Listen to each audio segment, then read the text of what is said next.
ಸೇವಿಸಿದರೆ ಈ ಸಣ್ಣ ತರಕಾರಿ ನಾರ್ಮಲ್ ಆಗಿ ಬಿಡುತ್ತದೆ ಬ್ಲಡ್ ಶುಗರ್.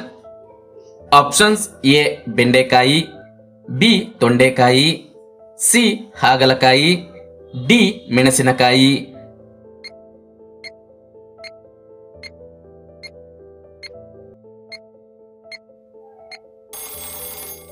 ಸರಿಯಾದ ಉತ್ತರ ಆಪ್ಷನ್ ಬಿ ತೊಂಡೆಕಾಯಿ. ವೀಕ್ಷಕರೇ, ಇದು ತೊಂಡೆಕಾಯಿ ಅಷ್ಟೇ ಎಂದು ಭಾವಿಸಬೇಡಿ. ಇದು ಮಧುಮೇಹ ರೋಗಿಗಳಿಗೆ ದೊಡ್ಡ ಮಟ್ಟದ ಪ್ರಯೋಜನವನ್ನು ನೀಡುತ್ತದೆ. ಅಲ್ಲದೆ ಹೃದ್ರೋಗದ ಅಪಾಯವನ್ನು ಕೂಡ ಕಡಿಮೆ ಮಾಡುತ್ತದೆ. ತೊಂಡೆಕಾಯಿಯಲ್ಲಿ ಕ್ಯಾಲ್ಸಿಯಂ, ಫೈಬರ್, ವಿಟಮಿನ್ ಮತ್ತು ಖನಿಜಾಂಶಗಳಿವೆ. ಇದಲ್ಲದೆ ಬಹಳ ಮುಖ್ಯವಾದ ಆಂಟಿ ಬ್ಯಾಕ್ಟೀರಿಯಲ್, ಆಂಟಿ ಆಕ್ಸಿಡೆಂಟ್ ಇದರಲ್ಲಿ ಕಂಡುಬರುತ್ತದೆ. ತೊಂಡೆಕಾಯಿ ಸೇವನೆಯು ಆಂಟಿ ಹೈಪರ್ಗ್ಲೈಸೆಮಿಕ್ ಪರಿಣಾಮಗಳನ್ನು ಹೊಂದಿದೆ. ಇದು ಮಧುಮೇಹ ರೋಗಿಗಳ ಸಮಸ್ಯೆಗಳನ್ನು ಹಾಗೂ ಶುಗರ್ ಲೆವೆಲ್ ಅನ್ನು ತಕ್ಷಣ ಕಡಿಮೆ ಮಾಡುತ್ತದೆ. ಗರ್ಭಿಣಿ ಹೆಂಗಸು ಯಾವ ಹಣ್ಣನ್ನು ತಿನ್ನಬಾರದು? ಆಪ್ಷನ್ಸ್: ಎ ಪಪ್ಪಾಯ, ಬಿ ಸೇಬು, ಸಿ ಪೈನಾಪಲ್, ಡಿ ದಾಳಿಂಬೆ.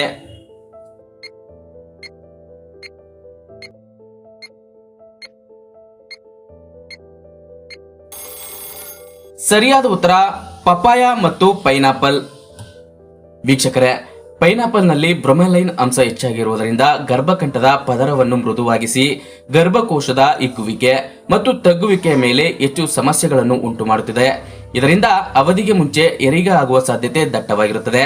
ಇದು ತಾಯಿ ಹಾಗೂ ಮಗುವಿನ ಆರೋಗ್ಯಕ್ಕೆ ಖಂಡಿತ ಒಳ್ಳೆಯದಲ್ಲ. ಹಾಗಾಗಿ ಹೆಚ್ಚಿನ ಪ್ರಮಾಣದಲ್ಲಿ ಪೈನಾಪಲ್ ಹಣ್ಣುಗಳನ್ನು ಗರ್ಭಿಣಿಯರು ಯಾವುದೇ ಕಾರಣಕ್ಕೂ ಸೇವಿಸಬಾರದು. ಇದರಿಂದ ದೇಹದಲ್ಲಿ ನೀರಿನ ಅಂಶ ಸಾಕಷ್ಟು ಕಡಿಮೆಯಾಗಿ ಬೇದಿಯ ಸಮಸ್ಯೆ ಹೆಚ್ಚಾಗುವ ಸಾಧ್ಯತೆ ಇರುತ್ತದೆ. ಇನ್ನು ಹಸಿಕಾಯಿ ಅಥವಾ ಮಾಗಿರದ ಪರಂಗಿ ಹಣ್ಣನ್ನು ಗರ್ಭಿಣಿಯರು ತಿಂದರೆ ಗರ್ಭಪಾತವಾಗುವ ಸಾಧ್ಯತೆ ಇರುತ್ತದೆ ಎಂದು ಕೆಲವರು ಹೇಳುತ್ತಾರೆ.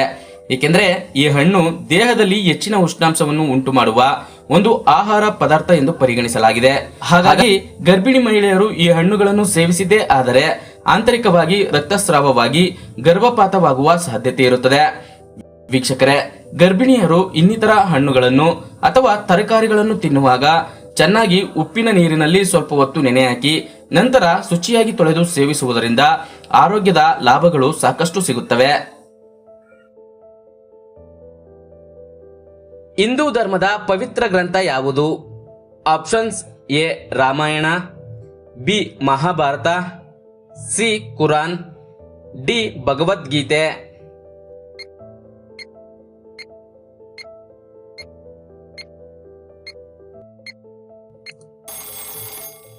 ಸರಿಯಾದ ಉತ್ತರ ಆಪ್ಷನ್ ಡಿ ಭಗವದ್ಗೀತೆ.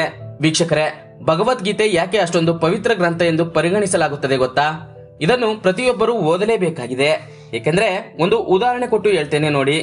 ಈಗ ನೀವು ಅಂಗಡಿಗೆ ಹೋಗಿ ಒಂದು ಎಲೆಕ್ಟ್ರಾನಿಕ್ ಮಿಷಿನ್ ಅಥವಾ ಯಾವುದಾದ್ರೂ ಒಂದು ವಸ್ತುವನ್ನು ಮನೆಗೆ ತಂದಾಗ ಅದರಲ್ಲಿ ಈ ಮಿಷಿನ್ ಅನ್ನು ಹೇಗೆ ನಿಯಂತ್ರಿಸುವುದು, ಹೇಗೆ ಬಳಸುವುದು ಎಂದು ಒಂದು ಪತ್ರ ಕೊಟ್ಟಿರುತ್ತಾರೆ ಅಲ್ವಾ? ಹಾಗೆಯೇ ನಾವು ಅದನ್ನು ಬಳಸುತ್ತೇವೆ. ಹಾಗೆಯೇ ನಮ್ಮ ಮನುಷ್ಯ ಜೀವನ ಎಂಬ ಮಿಷಿನ್ ಅನ್ನು ಬಳಸಲು ಕೀಲಿ ಪುಸ್ತಕ ಈ ಭಗವದ್ಗೀತೆ ನಮ್ಮ ಜೀವನವನ್ನು ಹೇಗೆ ನಡೆಸಬೇಕು ಮತ್ತು ನಮ್ಮ ಮನಸ್ಸನ್ನು ಹೇಗೆ ನಿಯಂತ್ರಿಸಬೇಕು, ಹೀಗೆ ಹಲವಾರು ಮಾಹಿತಿಗಳು ಭಗವದ್ಗೀತೆಯಲ್ಲಿದೆ.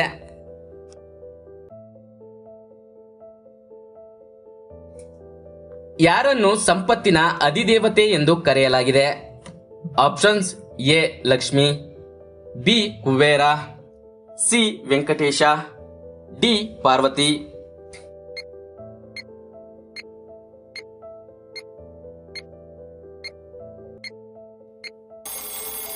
ಸರಿಯಾದ ಉತ್ತರ ಆಪ್ಷನ್ ಬಿ ಕುಬೇರ. ವೀಕ್ಷಕರೇ, ಕುಬೇರ ಹಿಂದೂ ಪುರಾಣಗಳ ಪ್ರಕಾರ ಯಕ್ಷ ಮತ್ತು ಹಣದ ದೇವತೆಯಾಗಿದ್ದಾರೆ. ಅಲ್ಲದೆ ಅಷ್ಟ ದಿಕ್ಪಾಲಕರಲ್ಲಿ ಒಬ್ಬರಾದ ಇವರು ಉತ್ತರ ದಿಕ್ಕಿನ ಅಧಿಪತಿ.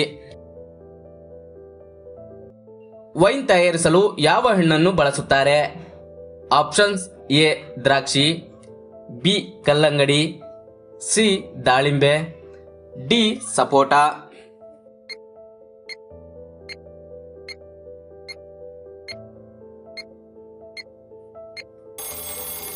ಸರಿಯಾದ ಉತ್ತರ ಆಪ್ಷನ್ ಎ ದ್ರಾಕ್ಷಿ.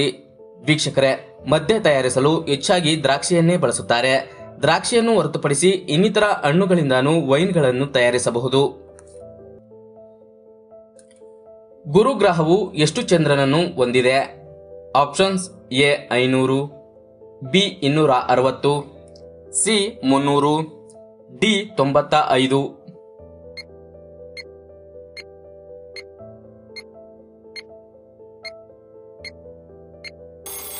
ಸರಿಯಾದ ಉತ್ತರ ಆಪ್ಷನ್ ಡಿ 95. ಕರ್ನಾಟಕದ ಅತ್ಯಂತ ಸ್ವಚ್ಛ ನಗರ ಯಾವುದು? Options A Tumakuru, B Bengaluru, C Mysuru, D Dharwad.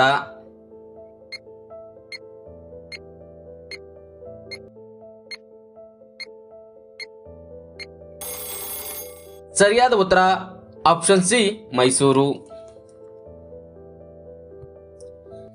ತಲೆನೋವು ಕಡಿಮೆಯಾಗಲು ಯಾವ ಜ್ಯೂಸ್ ಅನ್ನು ಕುಡಿಯಬೇಕು?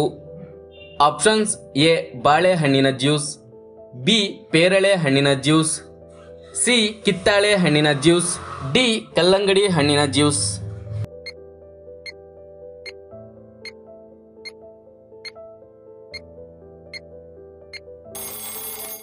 ಸರಿಯಾದ ಉತ್ತರ ಆಪ್ಷನ್ ಡಿ ಕಲ್ಲಂಗಡಿ ಹಣ್ಣಿನ ಜ್ಯೂಸ್. ವೀಕ್ಷಕರೇ, ಸಂಶೋಧನೆಗಳು ಹೇಳುವ ಹಾಗೆ ಕೆಲವೊಂದು ಆಹಾರ ಪದಾರ್ಥಗಳು ನಮ್ಮ ದೇಹದಲ್ಲಿ ಉರಿಯೂತದ ಪ್ರಭಾವವನ್ನು ಉಂಟುಮಾಡಿ ತಲೆನೋವಿನ ಸಮಸ್ಯೆಗೆ ಕಾರಣವಾಗಬಹುದು. ಆ ಸಂದರ್ಭದಲ್ಲಿ ಕಲ್ಲಂಗಡಿ ಹಣ್ಣಿನ ಜ್ಯೂಸ್ ಕುಡಿದರೆ ದೇಹವನ್ನು ತಕ್ಷಣ ತಂಪಾಗಿಸುತ್ತದೆ ಮತ್ತು ತಲೆನೋವು ಕೂಡ ಕಡಿಮೆಯಾಗುತ್ತದೆ. 20 ಲೀಟರ್ ಪ್ಲಾಸ್ಟಿಕ್ ಕ್ಯಾನ್ ನಲ್ಲಿ ನೀರು ಕುಡಿದರೆ ಯಾವ ರೋಗ ಬರುತ್ತದೆ? Options A liver cancer, B ನಪುಂಸಕತ್ವ, ಸಿ ಜೀರ್ಣಕ್ರಿಯೆ ಸಮಸ್ಯೆ, ಡಿ ಹಾರ್ಮೋನ್ ಬದಲಾವಣೆ.